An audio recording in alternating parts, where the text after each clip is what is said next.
নিরাপত্তাজনিত কারণে রাঙামাটির ভূস্বর্গ খ্যাত সাজেক ভ্রমণে পর্যটকদের আবারও নিরুৎসাহিত করে নির্দেশনা দিয়েছে প্রশাসন।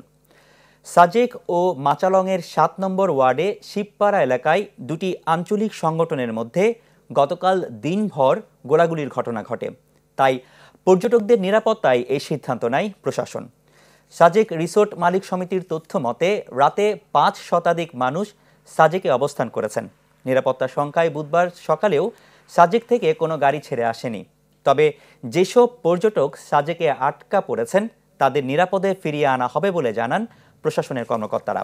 এর আগে খাগড়াছড়িতে সহিংসতার ঘটনায় গেল ২৫ সেপ্টেম্বর থেকে ৪ নভেম্বর পর্যন্ত সাজেক ভ্রমণে নিষেধাজ্ঞা দেয় প্রশাসন। এ বিষয়ে আরও জানতে রাঙামাটি ও খাগড়াছড়ি থেকে যোগ দিচ্ছেন সহকর্মীরা। শুরুতেই রাঙামাটি থেকে যুক্ত হচ্ছেন জিয়াউল হক। জিয়া, বলছেন আপনি দর্শকদের যে গত ২৫ সেপ্টেম্বর থেকে আসলে খাগড়াছড়ি বা দিঘিনালা যে সহিংসতার ঘটনাকে কেন্দ্র করে আসলে প্রথম দফায় সাজেকে প্রায় ১ মাস ১০ দিনের মতো সাজেকে বা খাগড়াছড়ি সহ ৩ পার্বত্য জেলায় পর্যটক ভ্রমণে নিষেধাজ্ঞা ছিল বা বিধিনিষেধ ছিল। তারপরে আসলে ১ নভেম্বর থেকে রাঙামাটিতে পর্যটক ভ্রমণের বিধিনিষেধ প্রত্যাহার করা হয়। তারপরে ৫ তারিখ খাগড়াছড়ি এবং সাজেকের বিধিনিষেধ প্রত্যাহার করার পর থেকে প্রায় ১ মাস পর্যন্ত আসলে সুন্দরভাবে পর্যটক ভ্রমণ করতে পেরেছিল পর্যটকরা, এবং সেখানকার ব্যবসায়ীরা আসলে গত সেপ্টেম্বরের মাসে যে ক্ষতি সেটি আসলে পুষিয়ে নিতে চেষ্টা করছিলেন।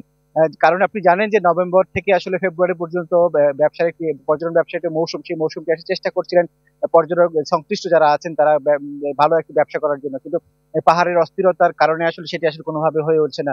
গত কয়েকদিন ধরে পাহাড়ের দুই আঞ্চলিক সংগঠন সুন্তুল আরমান নেতৃত্বে জেএসএস এবং প্রসিদ্ধ খিসা নেতৃত্বাধীন ইউপিডিএফের মধ্যে মাচালং এবং সাজেকের এলাকাগুলোর মধ্যে দফায় দফায় আসলে তাদের এলাকার নিয়ন্ত্রণের জন্য আসলে ব্যাপক গোলাগুলির খবর শোনা যাচ্ছিল। সেই কারণে আসলে আজকের দিনটিতে বন্ধ রাখা হয়েছে ৪ তারিখ, কিন্তু পরিস্থিতি বিবেচনা করে সেটি বাড়ানো হবে কিনা সেটি সন্ধ্যার পরে সিদ্ধান্তের কথা জানিয়েছে জেলা প্রশাসক আমাদেরকে। রনি, ছিল রাঙামাটি থেকে আমার কাছে সবশেষ। জি, আপনাকে ধন্যবাদ। এবার খাগড়াছড়ির পরিস্থিতি জানাতে যোগ দিচ্ছেন নুরুস্তাফা মানিক।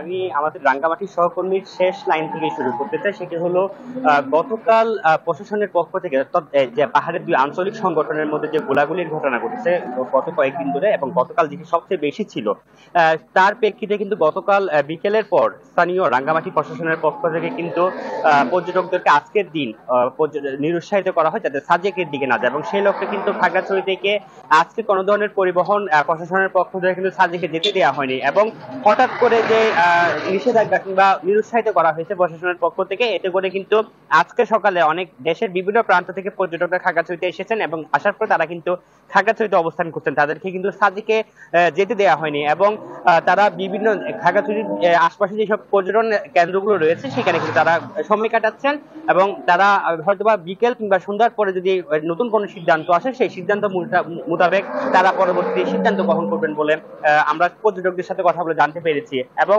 আমরা যারা পর্যটন সংশ্লিষ্ট ব্যবসায়ীরা রয়েছেন তাদের সাথে কথা বলেছি, তারা বলছেন যে চলতি বছর অর্থাৎ ২০২৪ সাল প্রাকৃতিক দুর্যোগ থেকে শুরু করে রাজনৈতিক অস্থিরতা সব মিলিয়ে এবং পাহাড়ের যে আঞ্চলিক সংগঠনগুলোর মধ্যে নানা রকম সংঘাত এবং অস্থিতিশীল পরিস্থিতির কারণে কিন্তু তারা ব্যবসায়িকভাবে খুব ক্ষতির মুখে রয়েছেন। তারা কিন্তু বলছেন যে যেটা এখন পুরোপুরি মৌসুম, এই মৌসুম যাতে তারা কোনোভাবে ক্ষতিগ্রস্ত না হয় সেই কারণে কিন্তু তারা প্রশাসনের হস্তক্ষেপ কামনা করছেন। তারা বলছেন যাতে নিরাপদে তারা ব্যবসা করতে পারে সেই কারণে প্রশাসনের সহযোগিতা কামনা করছেন। এই ছিল আমার কাছে খাগড়াছড়ি থেকে সাজেকের যে পর্যটন আজকে যে বন্ধ রয়েছে সেই খবরাখবর সহ ওভারঅল সব পরিস্থিতি। ধন্যবাদ আপনাকে।